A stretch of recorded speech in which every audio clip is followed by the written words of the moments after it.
Hello, scholars. My name is Joseph Ejike Oj. Tonight, the topic of our discussion, topic of this class tonight is European unification and the euro. Now, let me put it this way. The European Union, today it was established. They have a goal. That goal is very important to them, and it was to promote trade and economic development among all the European countries. So, of course, there's going to be some other benefits that we'll get by trading with other countries as well. By trading with countries that are not members of the euro. But the bottom line is that they want to ensure the growth of trade and development within the European countries. Now, economic integration was, according to their European Union objective, it will be achieved. They plan to achieve economic integration. How? By eliminating trade barriers that previously restricted the flow of goods, labor, and financial capital among the countries that made up the European Union. So when they're talking about these barriers, they are referring to things like tariff. A tariff simply means a kind of tax that is levied on imported goods or exported goods. So they want to eliminate tariff among the member countries. They also want to eliminate another barrier that is very important, that's always restricted trade. They call it the non-tariff barrier to trade. Things like import licenses, export licenses, import quotas, subsidies, export restraints, things like embargo, currency devaluation, local content rules. So they want to eliminate all these barriers to trade so that they will ensure the growth of trade and economic development among the member countries. It is a noble goal, and any part of the country or the continent that have this kind of goal, I always consider it a noble goal because they are trying to improve their economic situation and to make life better for their citizens. So a few things we need to take notes when we are referring to European unification and the euro. Now, the European Union history can be traced back to the 1950s. So at that time, 6 European countries signed a treaty. A treaty simply means a form of agreement between countries. So they signed the Treaty of Rome.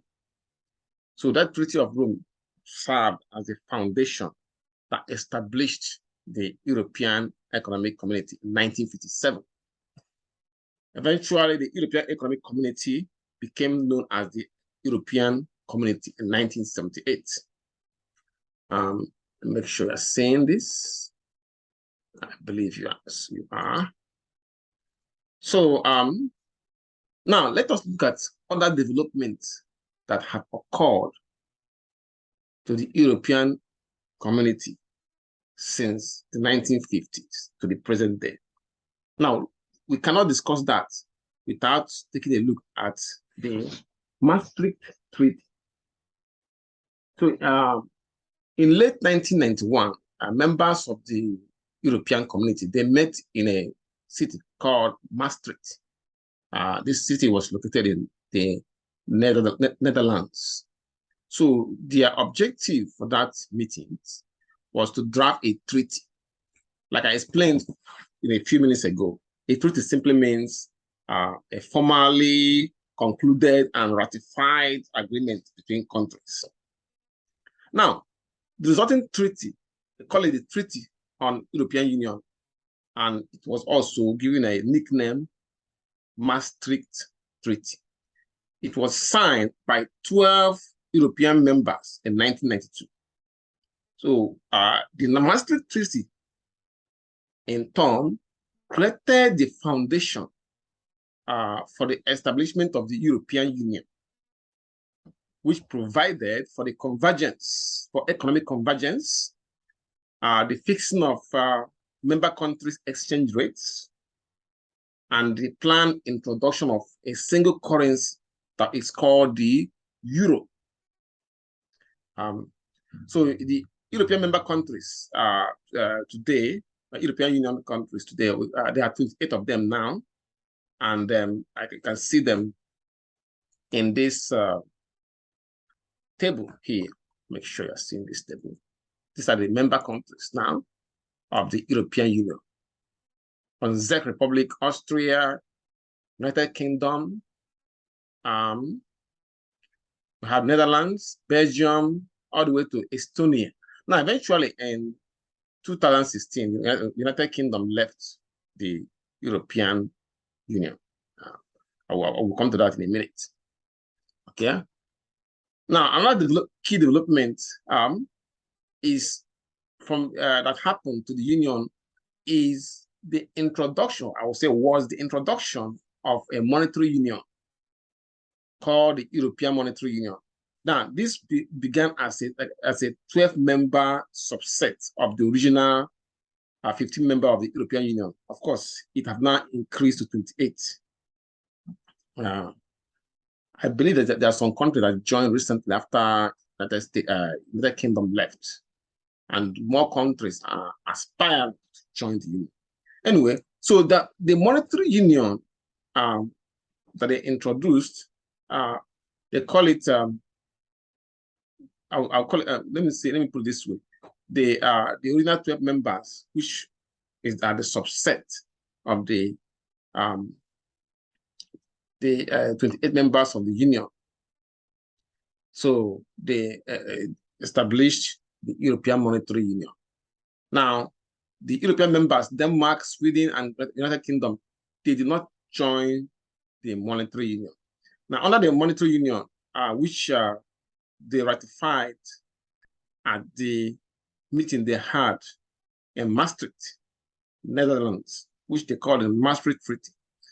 The Maastricht Treaty, these countries that had the meeting, they ratified the Maastricht Treaty, which means that they agreed to have overall monetary policy set by one single bank for all the member countries member countries that who belong to that monetary union. So they have an overall monetary policy that is set by what we call the European Central Bank, and they adopted the euro as their common currency. So eventually, those countries who belong to the monetary union, who agreed to use the euro as their money, look at their national currency, we call them the Eurozone members. Now, by adopting the euro as their currency that they use, so all the countries that belong to the Eurozone use one currency, the euro, and they have, just like you have your central bank, every country had their central banks. But these countries that adopted the euro have one central bank called the European Central Bank. So Slovenia became Eurozone member in 2007. Other countries joined. Cyprus and Malta joined in 2008. And then Latvia in 2014, they joined as well. Now look at the main countries that make up the Eurozone. So now officially we call them the Euro area because they are a form of monetary union that have euro as their legal tender. Now, why are we discussing European unification and euro in a finance class? There are many reasons, but the main reason is because of their significance, the significance of the union and the significance of the euro. Generally speaking, the formation of the European Union accelerated economic growth in Europe because trade barriers were reduced. Tariffs, both tariff and non-tariff barriers were reduced. And this reduction of the trade barriers allows the flow of goods, workers, and capital from each country that is a member to the next country, which means that somebody who is in France can apply and get a job in Britain.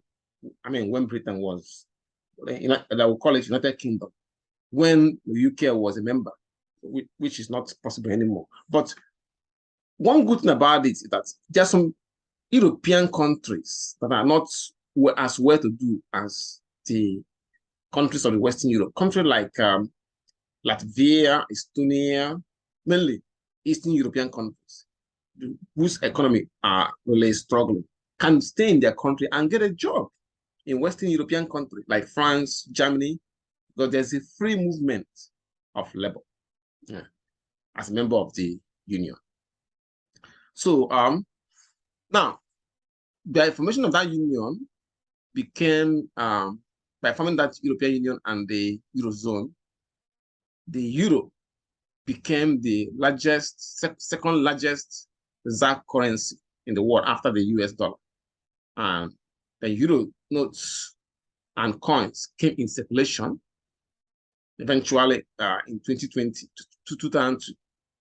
So, and it is believed that the euro will confer many benefits on member countries, which it did. Some of the benefits are as follows. You can look at this chart. Let me make sure you're seeing this chart. Okay, good. You can look at this chart and see the several benefits of the euro to the, to the union, European Union. We have lower transaction costs trading within Eurozone, greater price transparency, incentives for countries to keep inflation low, elimination of the exchange rate uncertainty, and increased trade and tourism within the Eurozone area. Let's look at some of these things, these benefits one by one. The first one we're looking at is lower transaction costs. So now, since they are using the same currency, there will no longer be any cost involved in exchanging currencies. If let's say that French want to do business with somebody in Estonia, since they're all using the euro, there will no longer be any need for them to change the currency of France into the currency of Estonia, and of course with the transaction cost that follows or that will be involved. So there won't be any need for that. So it lowers transaction costs. So this benefit, it benefits a lot of people, like tourists and even firms who trade within the Euros area. Now, another reason benefit is that price transparency. A common currency means that it will be easier to compare prices in different European countries because all will be in euros, the same currency. So with this kind of information, firms can source cheaper raw materials and consumers can buy cheaper goods wherever they are located within the union. I give an example here with Britain. When Britain was a member, usually new cars cost a lot, or have a high Britain. The cost of their cars is high. So than elsewhere we are in the union. So British cars, buying a car in Britain is more expensive than buying in any other part of the union. So with a single currency, which is the euro, it can help to reduce these price differentials or make it easier for UK consumers to buy from the Eurozone. But the thing that UK is not a member of the Eurozone. They chose to keep the retain their British currency, which is the pounds. However, they benefit from other aspects of being a member of oil. I would say they benefited from other aspects of being a member of the European Union, such as the movement of labor and the non-tariff barriers. So within the Eurozone, there is has been a degree of convergence in car prices since the euro was introduced. Another important good benefit or significant is the elimination of exchange rate uncertainty. Now, if anybody that's dealing with the currency market know that it is the most volatile market in the world. Matter of fact, people that trade in currency, those that started trading in currency, they have their currency accounts and they start. Many of them lost their account several times.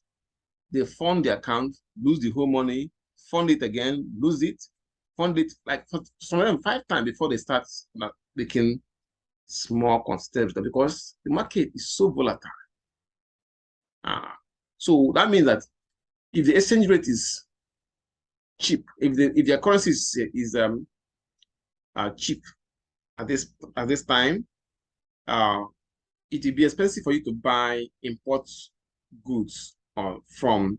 Let's say that you are in Germany using German marks. Marks is the currency of the Germans in the past, and you want to import from France. If the German marks is stronger than French francs, that means you're able to convert their currency to French francs and buy more goods and services today. But if we come next week, due to the fluctuation in the exchange rate, you discover that maybe now the French, maybe due to an announcement by their central bank, the francs have appreciated. Now, instead of buying more, you buy less. So all those things affect international trade.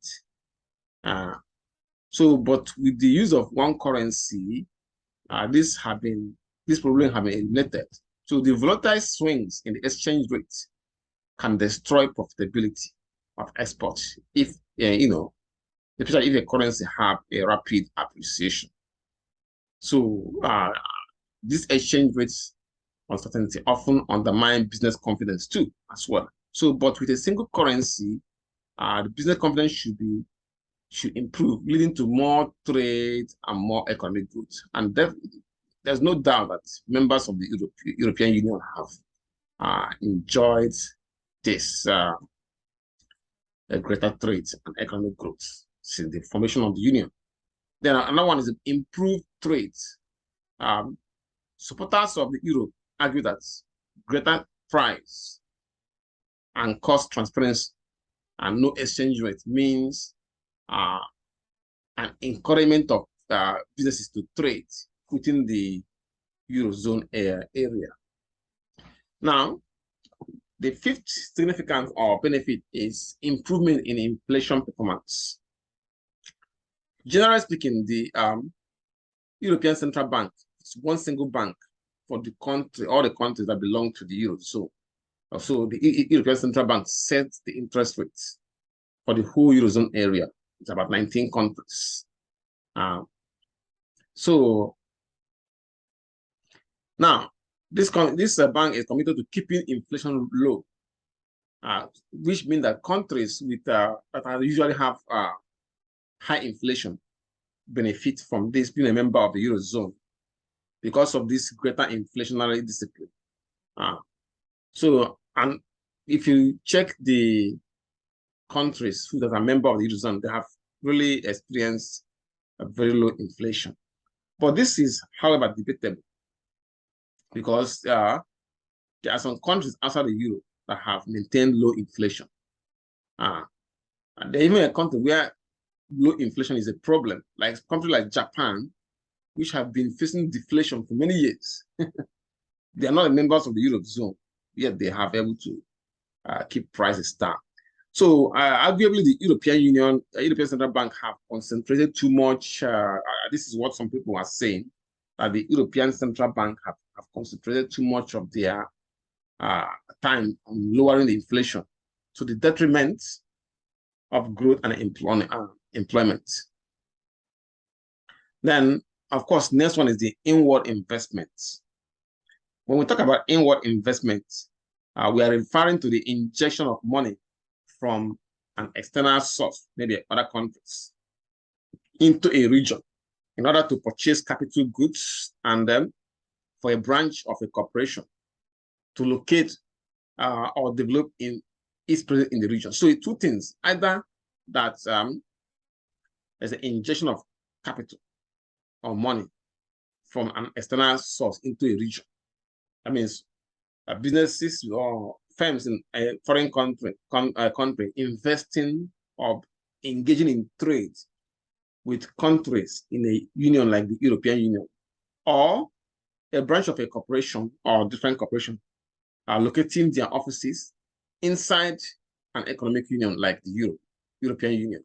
So the inward investments have increased from outside the European Union as firms try to take advantage of lower transaction costs within the European Union area.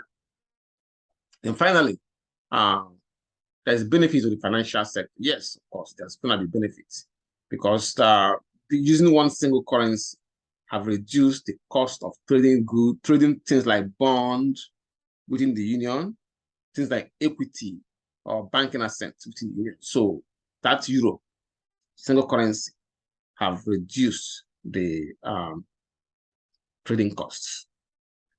Then the last but not the least is the protection of smaller countries against international financial crisis. Yes, some of the smaller countries and a member of the union, they are very small, but they benefit on them. Countries like they have the Slovakia, Estonia, Latvia, Lithuania. I'm going to show you a political map of Europe so you can see how little some of those countries are that have benefited. I hope you can see this political map of the Eurozone countries. Hope I can see it. Yes, hope you can see it. Yep. It should be the okay. I believe this should be okay. I'll copy this image and then I'm going to open Word so I can paste it there. There's the image here. Then let's see if you can see it. I can share it with you guys. All right, see.